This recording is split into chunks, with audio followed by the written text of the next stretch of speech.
sejam bem-vindos ao podcast 3 Pontos. Eu sou a Amanda Oliveira e aqui agora nesse podcast é o início de uma nova era. Vamos falar sobre os cariocas que estarão se enfrentando aí, se encontrando nas competições que estão acontecendo ao longo do ano e também quando eles estiverem em mata-mata, que é o caso do Botafogo, que joga contra o Atlético Paranaense pelas oitavas da Copa do Brasil. Estou aqui com o Leonardo Macaxeiro. Tá tudo bem, Amanda? Tudo certinho. Beleza? E olha só, nesses jogos decisivos a gente vai sempre receber convidados. Hoje aqui nosso chefe de redação Marcos Lacerda, também o Antônio Carlos Duarte, comentarista da Band News FM nas transmissões do futebol. Lacerda, o que aconteceu com esse Botafogo no primeiro jogo? Vencendo de 2-0, toma virada para 3-2. Um apagão, Léo. Olá para todos. Acho que foi um apagão e uma mexida também exagerada do Luiz Castro em trocar todo o time, e aí o time entrou com uma rotação diferente.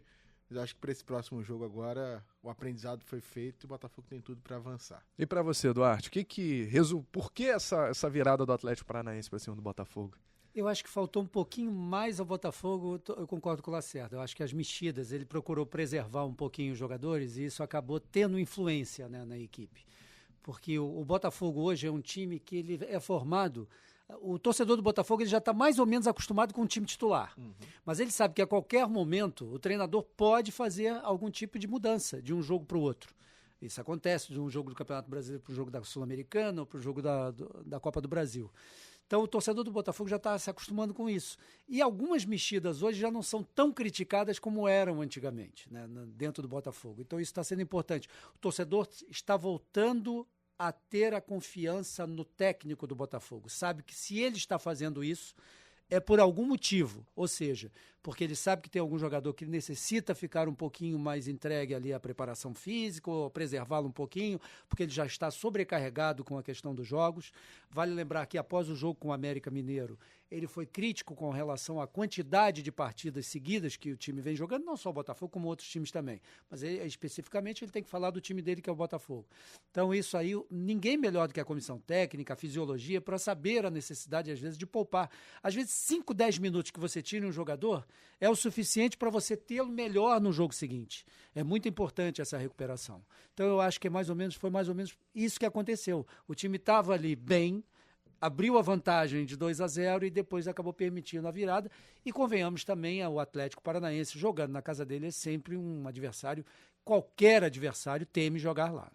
É importante isso que o Duarte falou sobre essas mudanças. Nos 2 últimos jogos do Botafogo, por exemplo, o Adrielson não terminou nenhum deles, né? Ele sempre sendo substituído pelo Felipe Sampaio, muito pela sobrecarga. O Adrielson é um dos jogadores titulares aí do Botafogo com mais número de jogos no ano. Então, toda essa preocupação com relação aí a esse desgaste mesmo dos jogadores do Botafogo. Agora, Amanda, você já entrou na fila? Então, qual é a fila? Explica aí. Tem que pedir desculpa pro Luiz Castro, né? Tem muito torcedor do Botafogo já pedindo desculpa. Olha, tem gente levando cartaz nas ruas. Desculpa, Luiz Castro. Você tá na fila? Tá na eu fila? já pedi meu perdão. E você, Lacerda, como é que tá essa relação aí com o técnico do Botafogo? Acho importante a gente falar, né? Depois de tanta crítica com relação ao trabalho do Luiz Castro, torcedor do Botafogo já agora grita Luiz Castro no Newton Santos, enfim. Assim, quem me acompanha na rádio vê que desde o ano passado eu falava calma. Torcedores, calma. Eu era um pouco mais tranquilo. Mas a gente é iludido.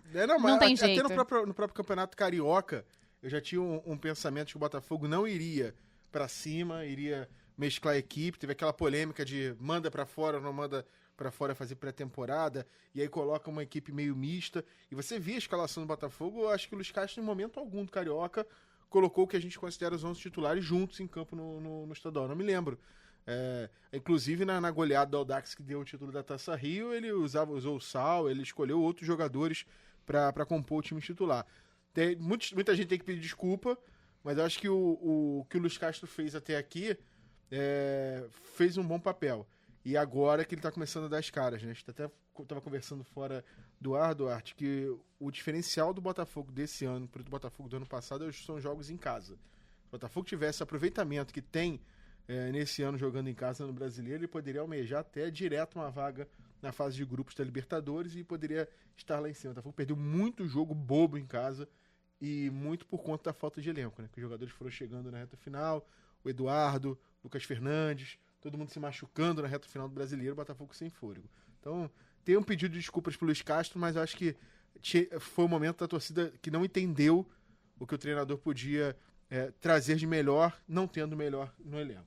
E também pode ser um pouco daquilo, da mudança para a SAF, né? Acho que o torcedor do Botafogo imaginou um novo Manchester City, vamos colocar assim, né? De repente, né? Um investimento muito grande em jogadores de altíssimo nível, coisa que não aconteceu, mas há um investimento, não sei, Duarte, se você vai concordar comigo, mas que mexe na estrutura do Botafogo, que é tão importante quanto comprar um super jogador, né? É importante que você melhore a estrutura justamente por conta da sequência de jogos, né? Enfim, há uma mudança no Botafogo que demanda um tempo, não é isso, Duarte? Se tem um treinador que eu posso falar de conhecimento, é justamente o Luiz Castro, né? Porque quando ele veio para o Botafogo, vou até revelar aqui, ele chegou a me perguntar, através de uma pessoa que é comum, amigo nosso, como era a estrutura do Botafogo. E eu falei para esse meu amigo, olha, espera que eu vou saber, porque eu não tenho ido, agora a imprensa não tem ido mais acompanhar treinamentos, é muito difícil. Então eu vou saber desse meu amigo que está por dentro da história como é que é a estrutura. Aí peguei as informações, passei para ele e ele passou para o Luiz me agradeceu depois e tal. E no ano passado, quando foi aí no mês de setembro, mais ou menos, eu estava até fora do Brasil, mas fiz uma matéria para um jornal que eu escrevo em Portugal e conversei com ele, antes da gente começar o papo para fazer a matéria, ele me revelou uma série de coisas, aí eu perguntei a ele, posso usar isso na matéria? Ele falou, pode, não tem problema nenhum, isso aí não é problema, eu não estou escondendo isso de ninguém. E ele me revelou algumas estruturas do clube que necessitavam de mudanças, né, para que o time pudesse ser realmente o Botafogo. E, enfim, isso veio acontecendo. É óbvio que ainda não chegou no ideal, né, que ele quer. Para quem teve uma estrutura, para quem trabalhou no Futebol Clube do Porto, que tem uma estrutura muito boa, para quem trabalhou num Shakhtar na Ucrânia, que apesar de hoje viver com esse problema da guerra lá, mas também trabalhou num clube que é extremamente estruturado.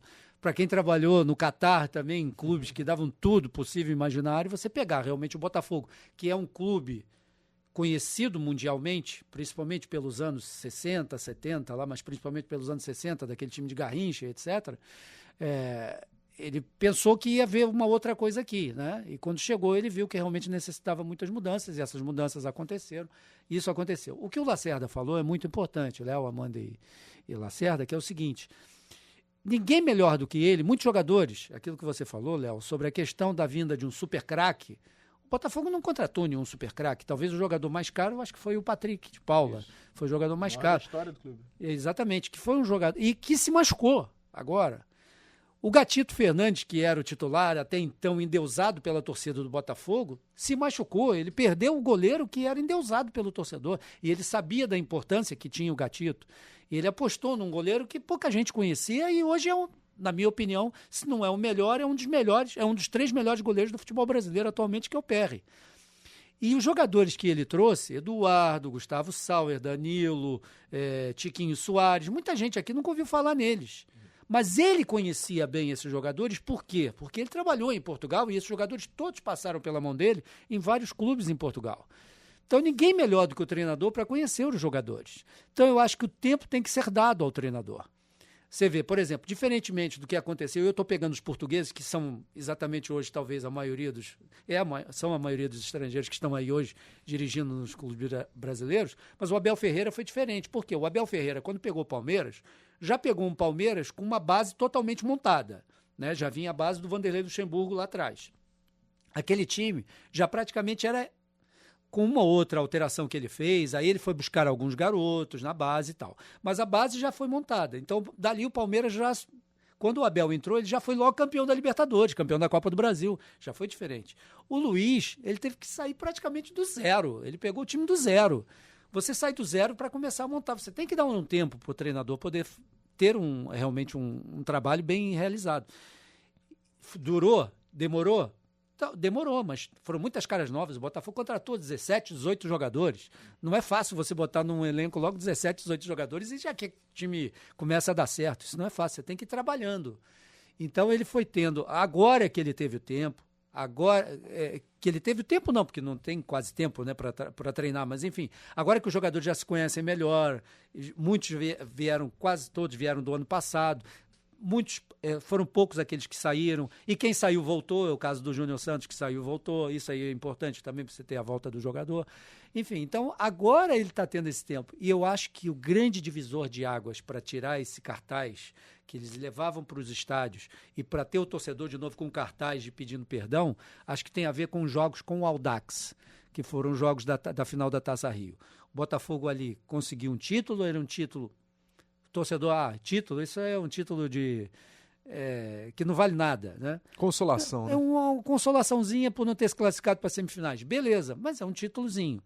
Então, eu acho que ali foi a união do grupo. E hoje a gente vê que os jogadores do Botafogo, eles são, pelo menos naquilo que nós observamos, que nós que estamos fora, eles são extremamente unidos, dentro e, me parece, também fora de campo. Então, isso aí é extremamente importante para que o time tenha sucesso. E os jogadores passaram a acreditar no técnico. O técnico passa a dar essa confiança também a eles. Quando existe essa junção, esse entrosamento entre todo mundo, aí eu acho que tem tudo para dar certo. E o Botafogo tem tudo. O torcedor também, eu acho que tem que ter um pouquinho de consciência do seguinte: beleza, hoje nós estamos muito na frente no Campeonato Brasileiro em relação ao segundo colocado, abrimos 5 pontos. Na Copa do Brasil, a gente tem todas as condições de passar o Atlético Paranaense. Na Sul-Americana, a gente tem condições de classificar direto, sem necessidade de jogar com o terceiro que venha da Libertadores, porque o Botafogo já está, pelo menos nessa situação, ele já está, independentemente dos resultados dos últimos 2 jogos. Mas eu acho que o torcedor tem que ter essa consciência, porque não é sempre que o time está vivendo lá em cima. Vamos ter altos e baixos. Né? Isso acontece com qualquer equipe. É difícil você ter uma equipe que seja uniforme durante toda a competição. Né? Nem os grandes times europeus, o Manchester City e tal, também oscila muito. Então eu acho que o torcedor tem que ter essa consciência, que o time é bom, que o time tem tudo para conseguir os bons resultados. Dá para sonhar dá, mas vamos ter os pés no chão, para que depois não tenha aí alguma desilusão um pouco mais à frente. Agora, viver momento a momento. Né? Exatamente. Jogo a jogo. E ir curtindo a fase. Porque isso é importante demais. O que o treinador fala, Amanda, é muito importante, que é o seguinte: quase todo treinador fala isso. Nós temos que viver jogo a jogo. E é exatamente isso que acontece, é o jogo a jogo. Hoje você ganhou de um, amanhã você empata com o outro, depois você vai ter um percalço. Ninguém poderia imaginar que o Botafogo fosse perder o jogo para o Goiás, por exemplo, no Campeonato Brasileiro. E contra o América, todo mundo imaginava que o Luiz Castro fosse poupar o time inteiro. E ele botou o time, botou para dentro. Exatamente. Então, isso é muito importante, que o torcedor tem que jogar junto com o time. Se o torcedor jogar junto com o time, quando o time joga e a torcida apoia, eu acho que a possibilidade de obter sucesso é muito grande. Entendeu? Então, eu acho que é isso que todo mundo tem que observar. E eu acho que isso que está acontecendo agora. A gente tem aquele receio ainda quando ele começa a chamar todo mundo do banco, tipo, ai meu Deus, o que vai acontecer, o que ele vai fazer? Mas a gente está vendo que uma peça sai, Tiquinho não jogou ontem, por exemplo, e o time foi muito bem. Eduardo jogou, estava falando aqui antes, o Eduardo jogou muito. Eduardo, para mim, foi a principal peça do jogo. Ele deu passes importantes, mas é isso, a gente confiar e acreditar que o nosso banco também hoje é muito bom. Então a gente tem peças para fazer aquele quebra-cabeça ali quando necessitar, para poupar justamente por conta dessa sequência de jogos. Então acho que tem tudo para dar certo, como você falou aí. Porque tem que levar em consideração o seguinte: o Botafogo, para jogar com o América Mineiro, o Botafogo fez uma viagem longa, o Botafogo chegou, imagina. Isso aí, de madrugada, não foi? De madrugada. Os jogadores só foram treinar no outro dia de tarde para jogar no dia seguinte. É complicado. Sim. Entendeu? Só que, e a gente sabe que, por exemplo, o que acontece muito em relação às viagens é que existem jogadores, e eu já viajei várias vezes com delegação de futebol, e sei que tem jogadores que têm pavor de avião, por exemplo. Isso no psicológico conta muito. E principalmente, às vezes, para esses países tipo Bolívia, Peru, Colômbia, Equador, às vezes você pega, tem muita turbulência de avião, os jogadores ficam desesperados, é uma coisa de louco, entendeu? Mesmo hoje sendo os voos fretados, mas você tem isso, né? Então, isso tudo... Existe uma série de coisas que influenciam positivamente e negativamente, né, num trabalho. Então, aquela história que os preparadores e treinadores falam do pijama training, por exemplo, que é o treinamento dentro do avião, isso acontece muito. Então, é o cara treinar, é o cara dormir, descansar e jogar. Não tem outra. A sequência é muito grande. Isso é o que acontece com times que estão na disputa de todas as competições. O Botafogo está disputando todas as competições possíveis, ou seja, Campeonato Brasileiro, Copa do Brasil e Sul-Americana. O Vasco, embora não seja sobre o Vasco aqui que a gente esteja falando, mas o Vasco, por exemplo, só tem o Campeonato Brasileiro. Sim. Então a obrigação do Vasco é se dedicar única e exclusivamente ao Campeonato Brasileiro. Os outros não, eles têm que dividir, já sabem que é a sequência de jogos. Se você não tem jogo da Libertadores no meio de semana, é porque você vai ter Copa do Brasil. Sim. Se você não tem Copa do Brasil no meio de semana, é porque você vai ter a Sul-Americana. Então não tem jeito. E entra em uma outra discussão também, que é o ritmo de jogo, né? Quando o time só joga uma competição, fala assim, os jogadores estão entrando meio devagar, que estão sem ritmo de jogo. Aí quando o time tem muitos jogos, tá tendo jogos demais. E não existe um meio termo. E a gente sempre se preparou para fim de semana e meio de semana ter jogo, né? Desde que futebol brasileiro é futebol brasileiro. E reclamação se repete. E se você reparar, os treinadores antigamente reclamavam muito que na Europa só se jogava praticamente de final de semana em final de semana. E tinha as competições europeias, né? A Liga dos Campeões, a Copa da UEFA, hoje é a Liga Europa, essa coisa toda, mas era só praticamente de 15 em 15 dias, né? Você jogava e tinha 15 dias, aí de folga, e durante aqueles 15 dias no meio de semana não tinha. Mas hoje não, hoje tem taça não sei de quê, taça mais não sei de quê, taça mais... Na Europa se joga tanto ou mais até do que aqui. Os clubes lá jogam tanto ou mais que aqui. O que a gente vê, e eu sempre vou pegar, porque para mim ele é um gênio como técnico, que é o Guardiola. Se você pegar o City, ele bota para jogar um goleiro na Copa da Inglaterra e bota o Ederson para jogar no Campeonato Inglês. Bota o Phil Foden, por exemplo, para jogar na Copa da Inglaterra e bota o Bernardo Silva para jogar no Campeonato Inglês. Ele faz o revezamento. Tudo bem, é elenco, mas é mais ou menos, dentro dos jogadores que tem, o que o Luiz Castro faz no Botafogo. Ele tenta preservar ali aqueles jogadores que necessitam de um maior descanso. Hoje você não sabe quem é o meio-campo titular do Botafogo. Não. Eu acho que acho que 2 jogadores eu posso dizer quais são os titulares. Quem? Marlon Freitas e o Tietê. Mas aí que tá até o Marlon Freitas Esses também, ele é poupado. E eu acho que o Marlon... Ele bota o Lucas. Sim, mas o Marlon Freitas hoje entrou muito bem no time do Botafogo. Ele dá uma segurança especial e o Marlon Freitas tem uma coisa que é importante. É um jogador que também chega... O Botafogo tem 2 volantes que o Marlon Freitas e o Tietê chegam na frente. Sabem jogar. Sabem jogar. Entendeu? Isso é importante. Quantas vezes você vê o Tietê fazendo jogada? O jogo contra o Flamengo, não foi aquela jogada do Tietê pelo lado direito? Então, você vê... ponta direita. São 2 volantes que sabem sair jogando, sabem chegar na frente, sabem chutar para gol e sabem dar um passe para o atacante. Então isso é extremamente importante. Não é aquele volantão que fica parado ali o tempo todo ali atrás, só esperando o adversário. Nós comentamos aqui da importância do Eduardo e que ele foi muito bem contra o América Mineiro. Mas para esse jogo da Copa do Brasil contra o Atlético Paranaense, o Botafogo tem de volta seu camisa 9, Tiquinho Soares. Queria, Lacerda, começando por você, quanto que é importante esse retorno para o Botafogo e o quanto que ele pode ser decisivo nessa partida contra o Atlético? É extremamente importante. O Tiquinho, ele não é apenas um atacante, ele acaba sendo aquele homem para receber a bola por conta do físico dele, né? Se você for ver o mapa de calor do jogo de ida contra o Atlético Paranaense, o Tiquinho jogou de ponta esquerda. Porque o Luiz Castro viu que ali era a jogada ideal do Botafogo. E um dos gols do Botafogo surge justamente por ali. O Lucas Perry lança para o Tiquinho recebe a bola na ponta esquerda. E toda a jogada do Botafogo passava por ali. Até um determinado momento, eu como torcedor, falei, cara, o Tiquinho não vai entrar na área, não? Tiquinho não é o centroavante, Tiquinho não é aquele homem para fazer o pivô, para espalhar para os pontos, ele tá jogando de ponta. Mas no jogo contra o Atlético Mineiro a gente sentiu falta disso, né? Do lançamento do Lucas Perry, do lançamento do Vitor Cuesta para o Tiquinho receber a bola lá na frente e tentar espalhar mais no ataque do Botafogo. Então o Botafogo ganha esse poder de reação rápida no ataque e ganha um goleador, ganha um atacante, ganha um cara para ter 2 zagueiros e um volante preocupados ali o tempo inteiro, que ele se desloca no jogo para tudo quanto é canto. E é mais importante ainda o Tiquinho ser o Tiquinho logo no início do jogo, né? O Tiquinho pega uma bola, bota para dentro, logo no início do primeiro tempo, já é outro jogo, já é outra moral, já é visto com outros olhos. Então é um jogador diferenciado, que no jogo contra o América o Botafogo não tinha. Eduardo no lugar do Tiquinho, o zagueiro já fica mais, não, ele é meio de campo, tá improvisado, vamos ficar mais tranquilo. É um alerta muito maior e que até pode mexer na tática do Atlético em função de ter o Tiquinho Soares em campo contra o Botafogo. Hoje o Tiquinho é titular, o Duarte, sem contestação, né? Não pergunta tem outro, né? Pergunta pro torcedor do Poço. Pergunta pro torcedor do Poço se tem saudade do Tiquinho. Lógico que o torcedor do Porto tem saudade, porque o Tiquinho foi realmente um centroavante muito interessante, e ele tinha, por exemplo, no Porto, o André Silva, que hoje está no futebol alemão, era um dos companheiros dele, o outro era o Marega também, que era um jogador africano, que agora está jogando no futebol da Arábia Saudita.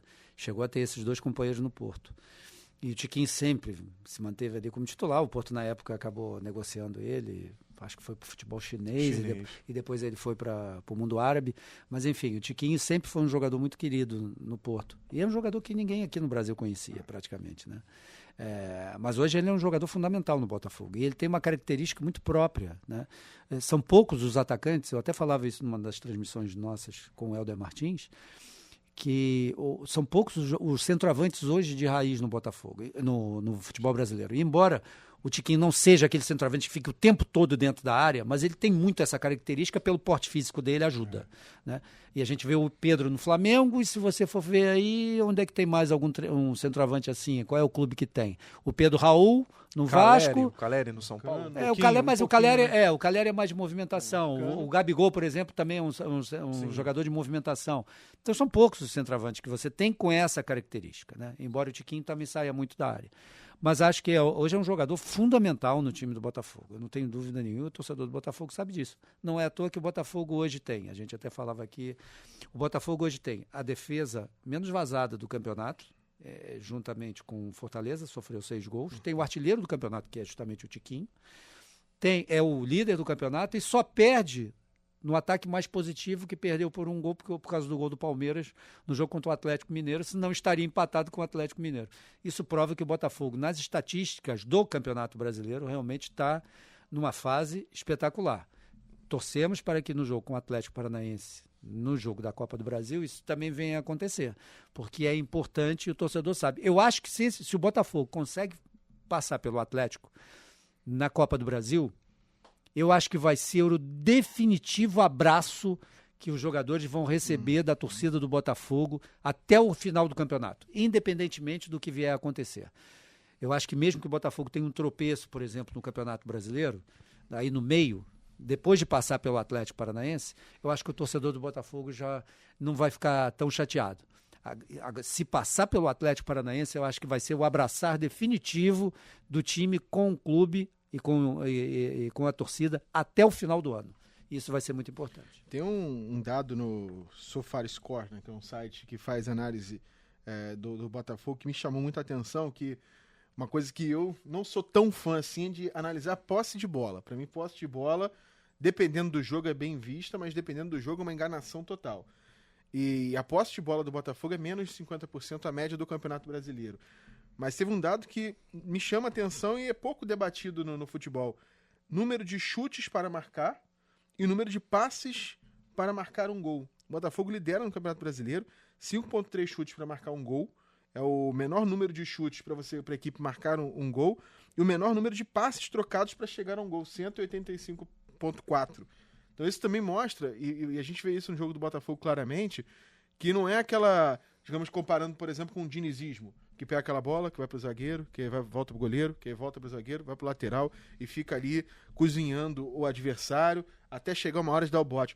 O Botafogo ele é muito reativo, com uma velocidade muito grande para entrar na área e para finalizar. O Botafogo tem uma velocidade, né? O Botafogo tem jogadores com características muito interessantes, que são jogadores de velocidade. Uhum. Seja você ter o Júnior Santos, você tem o Vitor Sá, Luiz Henrique. Os próprios laterais, tanto o Marçal como o Di Plácido, são 2 jogadores que têm velocidade, mas principalmente o Di Plácido mais até do que o próprio Marçal pelo lado direito. Então o Botafogo tem que saber explorar isso. O próprio Tiquinho é um jogador que não é aquele pesadão. Ele é um atacante, mas ele não é pesadão. Ele tem uma ótima velocidade também. Então eu acho que o Botafogo tem que explorar isso bem. E essa saída de bola, às vezes, que você fala, é justamente daí que vem dos 2 volantes. Ou seja, tanto do Marlon Freitas como do Tietê. Eles são rápidos, eles não ficam cozinhando ali a bola, não. Eles procuram logo, e eu canso de falar isso quando comento os jogos do Botafogo, vamos explorar a velocidade. Além de ter hoje também o Luiz Henrique, né? O Luiz Henrique também é um velocista. O gol contra o América Mineiro foi uma velocidade, né? Passe rápido do Adrielson, um toque curto de calcanhar do Eduardo e já tá na cara do gol. Nesse jogo não teve tomou a decisão de ele ser o finalizador. Sim. Porque teve um jogo, eu estava até na dúvida se foi contra a LDU, acho que foi contra a LDU, já não me recordo bem, que são muitos jogos que a gente faz, que ele teve a mesma chance, levou a bola toda, ele poderia ter tentado o gol, tinha que ser fominha ali, tentado o gol, não, ele preferiu dar o passe e acabou perdendo. No primeiro tempo ele fez isso no jogo contra a América, agora domingo. Ele recebeu uma bola na ponta esquerda, driblou o lateral, não lembro qual era o jogador do América que estava ali, avançou pela área, e aí todo mundo chuta, ele decide rolar a bola pro Júnior Santos, que bate Cruzado, bate cruzado e a bola vai pra fora. Já lembrei Ele teve essa essa oportunidade. Às vezes o jogador ele tem que ser fominha, tem que ser um pouquinho fominha, né? Tudo bem, tem horas que você é fominha ao extremo, mas tem horas que tem não, você tem que ser mesmo fominha, tem que arriscar, você tem que arriscar. E às vezes isso falta um pouquinho nele. E esse gol dele no jogo contra o América Mineiro talvez tenha sido importante justamente para colocar isso na cabeça dele. Pô, caramba, eu fiz isso, eu acho que eu posso fazer. Para dar Se eu tiver, até. a confiança é extremamente necessária para qualquer um.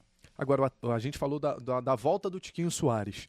O Atlético Paranaense não terá o Fernandinho, né? Fernandinho é desfalque do Furacão. Quanto que isso pesa nesse time do Furacão? O Fernandinho, a gente sabe, jogador de Copa do Mundo, jogou 2 Copas do Mundo, extremamente experiente, multicampeão pelo Manchester City. Quanto que isso pode ser benéfico ao Botafogo? E o autor do gol, do terceiro gol. O terceiro gol, né? O terceiro gol contra o Botafogo. Dominou aquele meio de campo. Né? É um jogador extremamente importante. A experiência dele conta muito, né? Numa equipe, eu acho que a ausência dele será fundamental.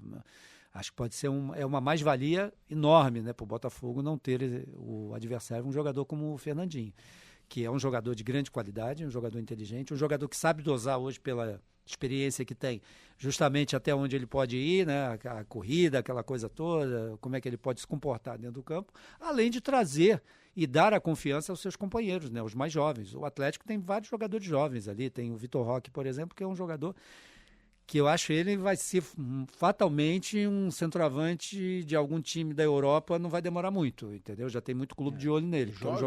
É um jogador jovem, de uma qualidade fantástica, é um jogador que o Botafogo tem que tomar muito cuidado.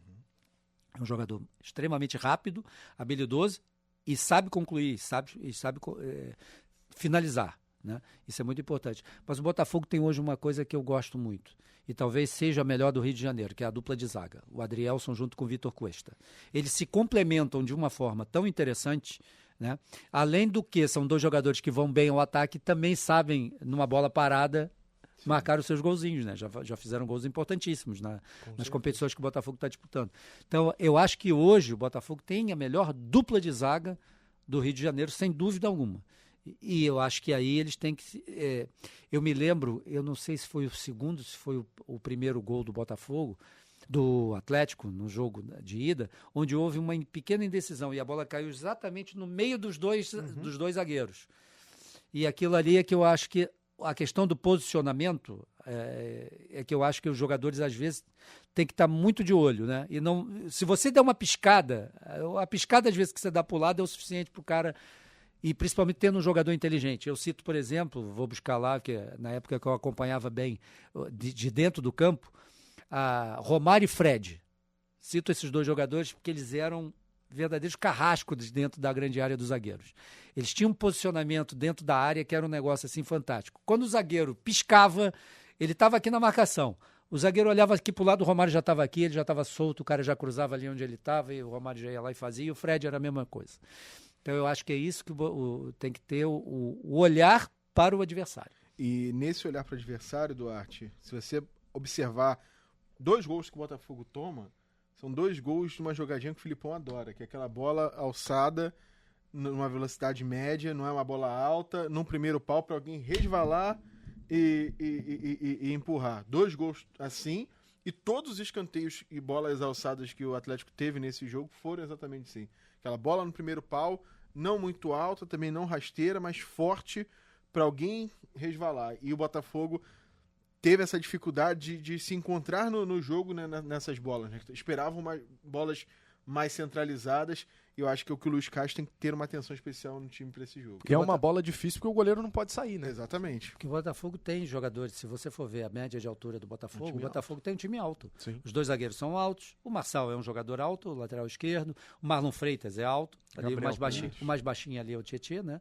Júnior Santos. O Júnior Santos é alto, o Tiquinho é alto, é um time alto, é um time que tem uma estatura muito interessante. Então, talvez por isso, e sabedor da estatura do time do Botafogo, o Atlético tenha feito já exatamente as cobranças na bola parada, mais embaixo. Se você mandar no alto, vai ser tudo deles, entendeu? Não, dificilmente não. Então é daí que o posicionamento é importante dentro da área numa bola parada.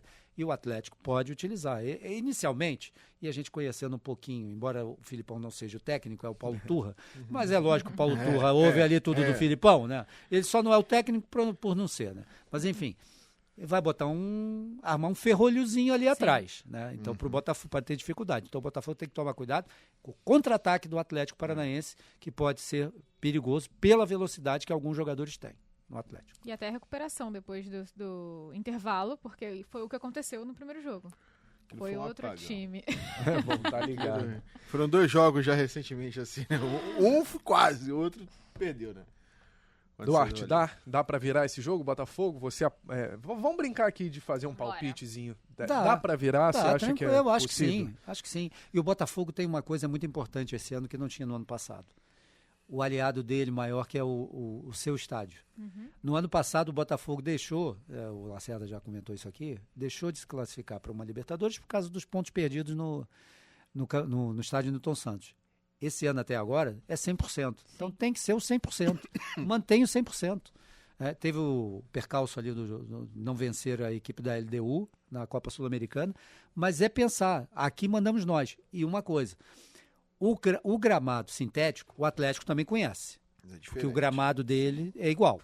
Também está acostumado num gramado sintético. Então é isso que o Botafogo tem que ter a consciência. A gente vai jogar num estádio onde eles também conhecem o tipo de gramado. Talvez alguma vantagem o Botafogo tenha levado com outros adversários pelo gramado desses outros times não ser sintético, né? Ser uma grama normal. Então, se o Botafogo puder, já sabendo que o Atlético também está acostumado a jogar com isso, é tentar dosar ali, mas eu acho que dá, tranquilo. Eu até arriscaria um resultado. Eu acho que o Botafogo vence esse jogo por 3-1. 3-1. Caramba! Com emoção. E você, Lacerda, acha que dá pra virar? Eu também acho que o Botafogo consegue, com facilidade, essa vitória contra o Atlético em termos de placar. Com facilidade é você, Não, né, Lacerda? Com facilidade é o quê? Explica aí pra gente. Então, eu não digo em termos de facilidade dentro do jogo, mas com placar, como o Duarte colocou, 2 gols de diferença. Tranquilo, dá pra avançar. Agora, como vão ser esses 2 gols de diferença, aí são outros 500. Isso aí já não é com você. Aí já não é comigo.